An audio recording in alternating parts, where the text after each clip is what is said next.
You know that moment when someone says, "Party this weekend?" and your brain quietly goes, "Nope."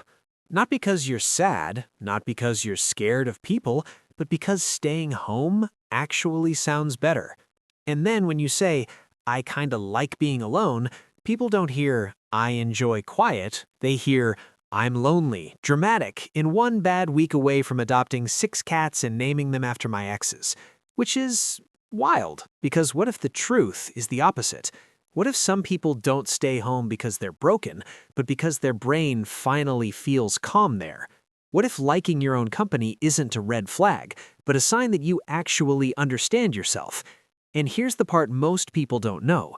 Psychology just discovered something about these people that completely flips the story we've been telling for years.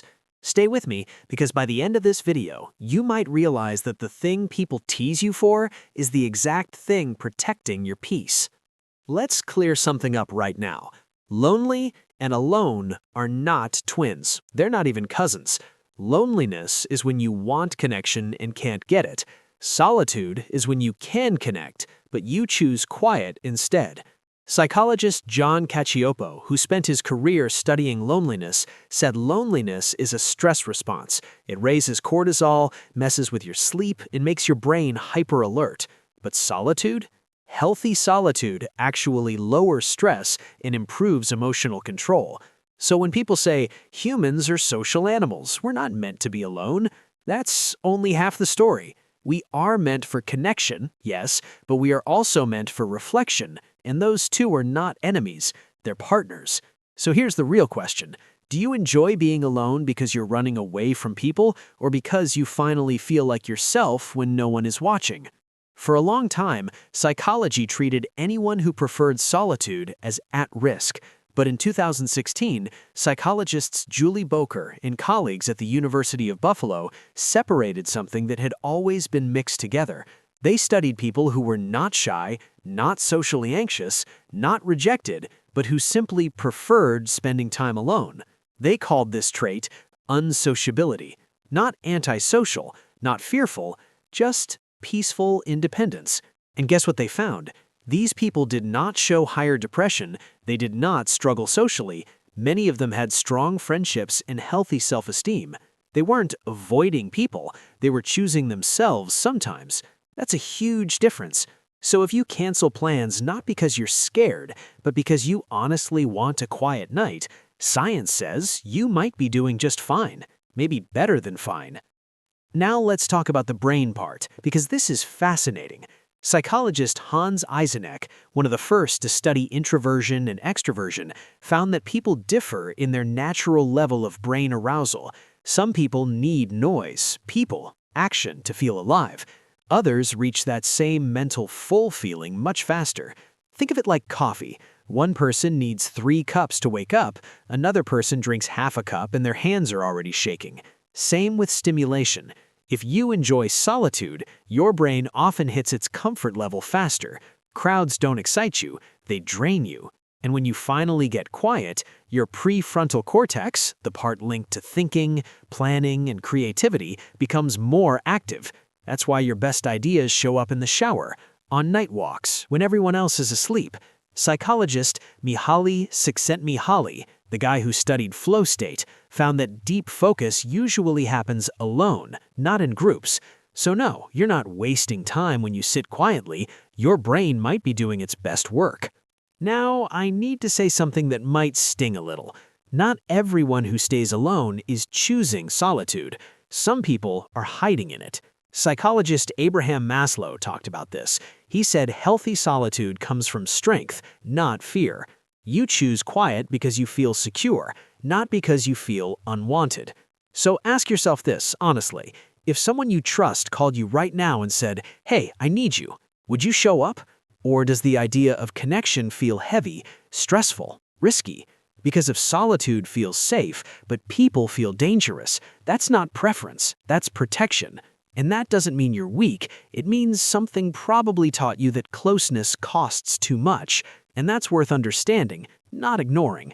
So again, are you running toward peace or running away from pain? Only you can answer that. Let's talk about relationships for a second. We grow up hearing, "my other half," "you complete me," "I'd be nothing without you." Sounds romantic, but psychologically, that's risky. Psychologist Eric Fromm said real love is two whole people choosing each other, not two empty people trying to feel less empty. People who enjoy solitude often already feel whole, and research from Bella DePaulo, who studies singlehood, found that people who are comfortable being alone often have stronger friendships, deeper family bonds, and more community involvement. Why? Because they're not expecting one person to meet every emotional need. They connect because they want to, not because they're afraid to be by themselves. And that changes everything. Here's something most people don't realize. In Japan, there's a concept called hitori time, time spent alone on purpose. There are solo restaurants, solo karaoke booths, even solo travel packages. No shame, no pity, just personal space. Meanwhile, in many Western cultures, eating alone feels like a public announcement of failure. Why? Because we confuse independence with isolation, but they're not the same. And maybe that's why so many people feel exhausted, always available, always replying, always performing. Maybe your love for being alone isn't a weakness. Maybe it's your nervous system asking for balance. Let me ask you something. When was the last time you were alone without your phone? No scrolling, no background noise, just you. Hard, right? We live in a world that never lets your brain fully settle, and people who protect their alone time are protecting their mental health in a system that profits from distraction. That's not boring, that's powerful. Because when you know how to sit with yourself, you don't panic in silence, you don't chase validation as hard, you don't confuse attention with love. You know who you are when no one is clapping. And that changes how you choose everything. Let's bring this home. If you love being alone, ask yourself, do I feel calm when I'm alone? Do I feel grounded? Do I return to people with more patience, not less? Or do I feel numb, disconnected, like people are safer at a distance? Both experiences are real, only one is restful, and neither makes you broken, but they do tell different stories about what you need next. Now, I want to hear from you. Be honest in the comments. Do you choose solitude because it helps you recharge and think clearly, or because social life feels draining and complicated right now? And do people in your life understand that about you? Or do they still say things like, "You need to go out more. Why are you always alone? Don't you get bored?" Tell me, I'm reading the comments, because I promise you, a lot of people watching this video feel the same way you do. They just haven't heard anyone say it out loud yet. If this video felt a little too accurate, like it explained parts of you that you never had words for, don't leave yet. The next video breaks down why your brain reacts differently to noise, people, and pressure, and why certain daily routines feel necessary for you, not optional. And the one after that explains why some people need more recovery time after socializing, and how that shapes career choices, relationships, and even motivation. These aren't random topics, they're pieces of the same puzzle, and if you've spent your life feeling different, you deserve to understand why. I'll see you in the next one.